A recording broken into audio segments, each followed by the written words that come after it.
આપણે બનાવી ચોરાફળી ભેળ. બન્યું એમાં એવું જાજુ બધું રખડીને આપણને લાગી ગઈ હતી ભૂખ, એટલે પેલા 5-6 કિલો નાસ્તો ભેગો કરીને નાસ્તો કરી લીધો. ये कर लो पहले.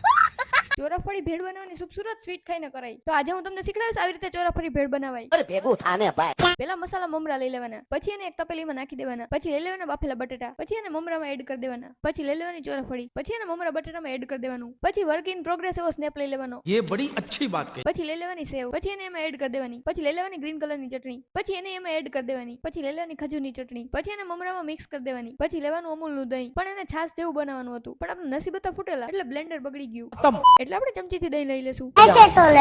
પછી એક પ્લેટમાં લેવાની ચોરાફળી, 2-3 કિલો સુધારેલી ઓનિયન લઈ લેવાની, પછી આપણી જૂની ભેળ લઈ લેવાની, એને ચોરાફળી ઉપર એડ કરી દેવાની, પછી એમાં નાખવાની ગ્રીન કલરની ચટણી, પછી એમાં થોડુંક કરીને જાજુ બધું દહીં એડ કરી દેવાનું, પછી થોડીક રેડ કલરની ચટણી એડ કરવાની, પછી એમાં ખજૂરની ચટણી એડ કરવાની, પછી સુધારેલી ઓનિયન એડ કરી દેવાની. આપણી ચોરાફળી ભેળ થઈ ગઈ રેડી, પણ કોથમીર નાખતા ભૂલાઈ ગઈ, એટલે આપણે એને લીંબુ જોડે ખાઈ લે. ત્યાં સુધી તમે લોકો ફોલો કરતા હો.